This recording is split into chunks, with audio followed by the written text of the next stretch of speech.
Alors, je vais lire 3 poèmes pour commencer, de moi. Ensuite, plus tard dans la soirée, je lirai d'autres poètes, mais là, je vais me lire moi. 3 extraits d'un livre qui va sortir au mois de décembre et qui va s'appeler Dévore l'attente. Donc il y aura 18 textes et là je vais en lire 3, voilà. En avant-première, comme on dit. Le premier texte s'appelle Les murs.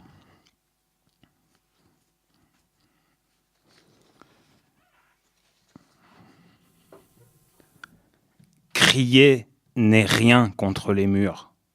On crie quand même. Donc les murs restent.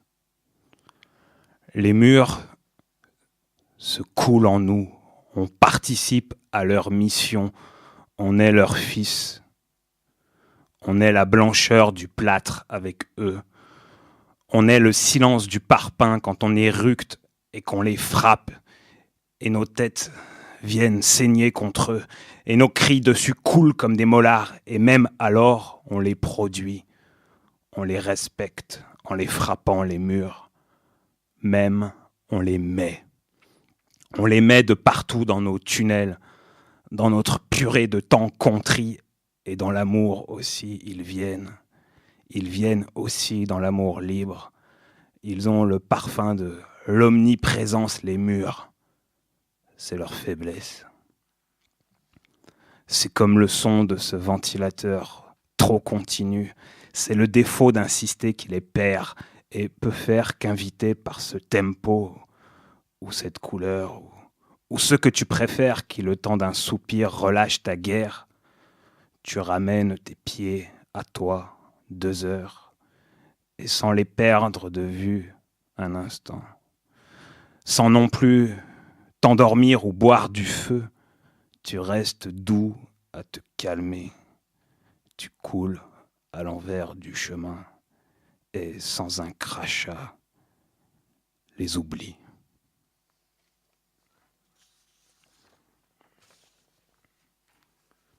Le deuxième texte s'appelle Coltrane.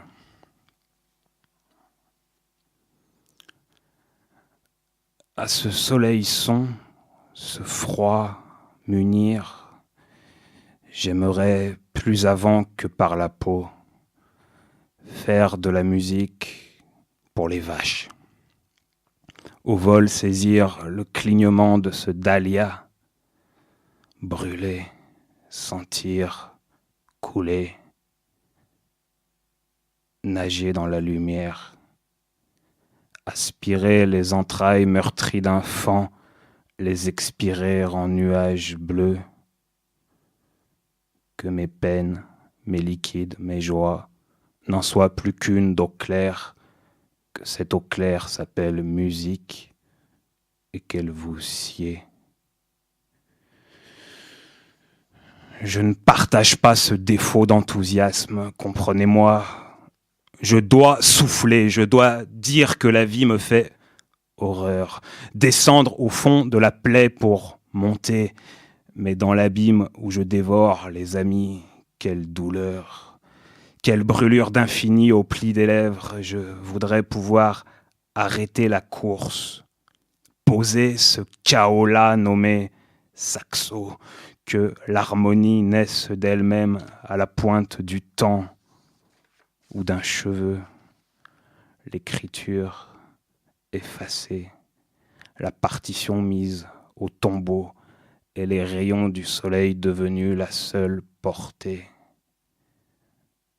Mais l'entaille à la nuque perdure. Le refrain d'agonie reflue dans le bleu sombre. L'amour suprême signifie dans la chair que ça ne suffit pas, ne le peut pas, ne pourra contenir l'affront jamais. Irais-je jusqu'à dire que l'adverbe assez pour mon saxo est un sale con? L'enfer blanc m'a rivé aux chiottes, comprenez-moi. Négros foutus hurlaient leurs yeux, leurs culs faux mastiquaient, fichus en l'air dès le berceau. Mais maintenant, j'ai le torrent.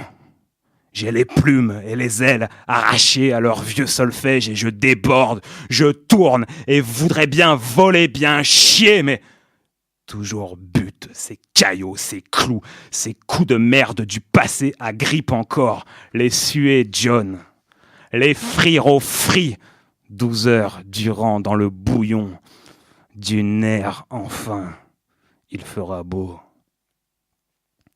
Beau déjà, foutrement dans l'étincelle où je caresse et lèche et vois que perce au fond de la nuit la couleur, si près d'étourdir et de saturer, de sentir qu'est venue dans mes bras l'exténuation, mais pas de pause, et surtout pas de fin à ce début. L'ailleurs s'étend.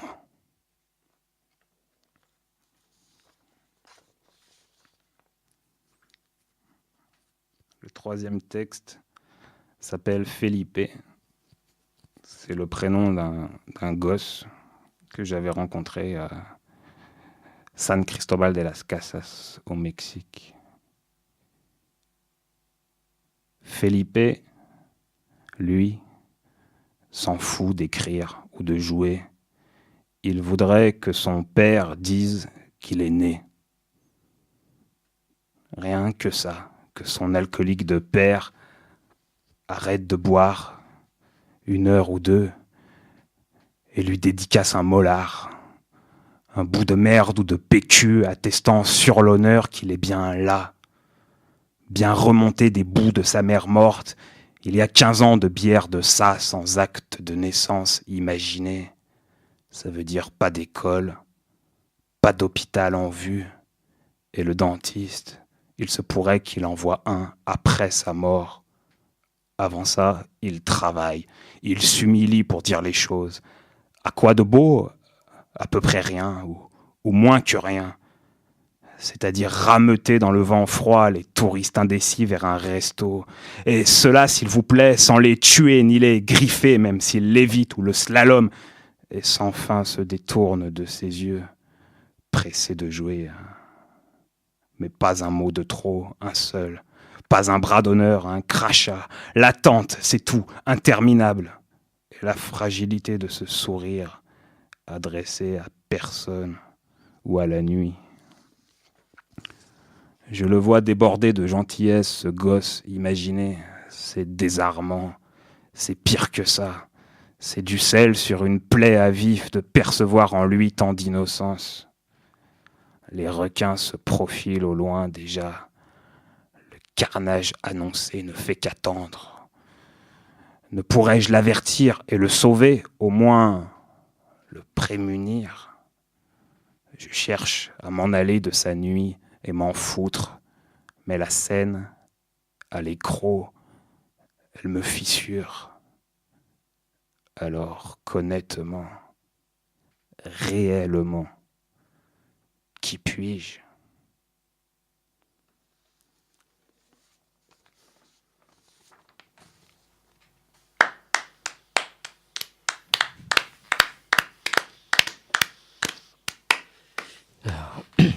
Ouais, je peux pas m'empêcher d'applaudir parce que voilà, une envie.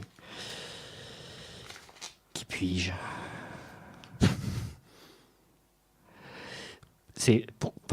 Donc tu disais, ouais, 3 textes qui vont être font partie d'un recueil qui va être publié. Oui. À Metz. D'accord. C'est quoi la maison d'édition ? Le Citron Gare. D'accord. De Monsieur Patrice Maltaverne. C'est quelqu'un qui fait beaucoup pour la poésie alternative dans ce pays, avec sa revue qui s'appelle Traction Brabant, dans laquelle il publie beaucoup d'auteurs sortant de ce qui se fait en fait. Il cherche plutôt des gens qui font quelque chose qui s'échappe de la forme dominante.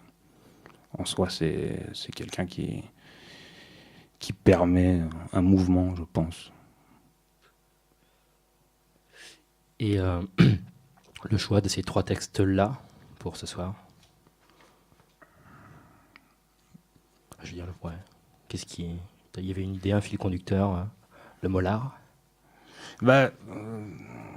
C'est 3 textes que j'associe dans ma tête, alors que le lien n'est pas évident. Donc j'avais envie de les lire à la suite pour voir ce que ça donnait. C'est un peu une expérience en fait, la free poetry, c'est ça, c'est là pour ça. Et des fois je découvre des choses en lisant. Par exemple, je viens de me rendre compte que la version du 3e texte qui est là, c'est pas la version définitive, mais une version que j'avais en fait changée après. Mais en fait, j'ai lu une version antérieure. Et en même temps, on s'en fout, parce que finalement, je l'ai lu. Peu importe, en fait. C'est vrai. Mais ça fait partie de l'expérience aussi, finalement, quoi. Et en fait, 3 textes ensemble. C'est toujours le problème quand on fait un recueil de poèmes. Je sais pas, c'est d'arriver vraiment à mettre des choses ensemble qui, en fait, n'ont pas forcément de lien, toujours, quoi. Parce que là, ça va être des textes qui ont été écrits entre 2004 et 2015. Donc c'est large, quoi. Ça fait 11 ans. Et sur 11 ans, retenir 18 textes, ça veut dire un peu plus d'un par an, c'est ça qui est rassurant. En même temps, ça fait pas beaucoup non plus.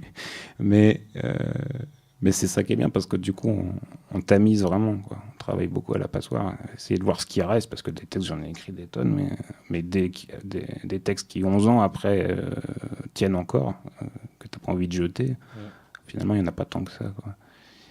Et ces 3 textes, finalement, je trouve, vont bien ensemble. Mais je ne saurais pas vraiment expliquer pourquoi. Si ce n'est que, j'ai des tas d'idées, mais j'ai pas envie de trop interpréter ce que je fais. Je préfère laisser faire les autres. Non, pour moi, c'était ça, il y a du souffle. Du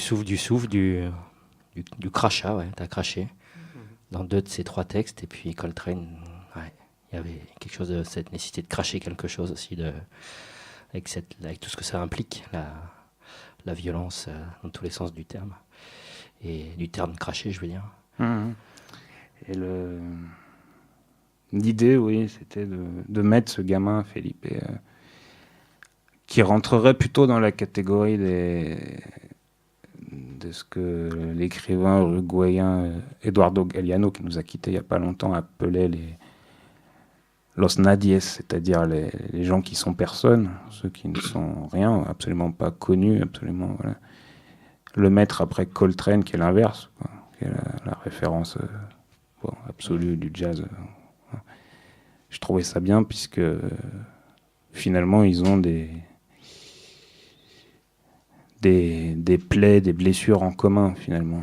Même si ils vivent dans des univers, des espaces-temps complètement différents, finalement, il y a des choses qui se retrouvent dans la rage de jouer de Coltrane, à la fin de sa carrière, alors qu'il avait déjà toute la reconnaissance possible et imaginable, continuait à s'acharner, à jouer 12 heures de suite sans s'arrêter, au point que d'ailleurs son batteur, Elvin Jones, a fini par lui dire « ça suffit, j'en peux plus ». Qu'est-ce qui pousse à autant de travail, autant d'acharnement, s'il n'y a pas à la base un mécontentement profond qui se retrouve aussi chez ce gamin. Une nécessité de cracher, encore une fois. C'est clair. Bon, chouette.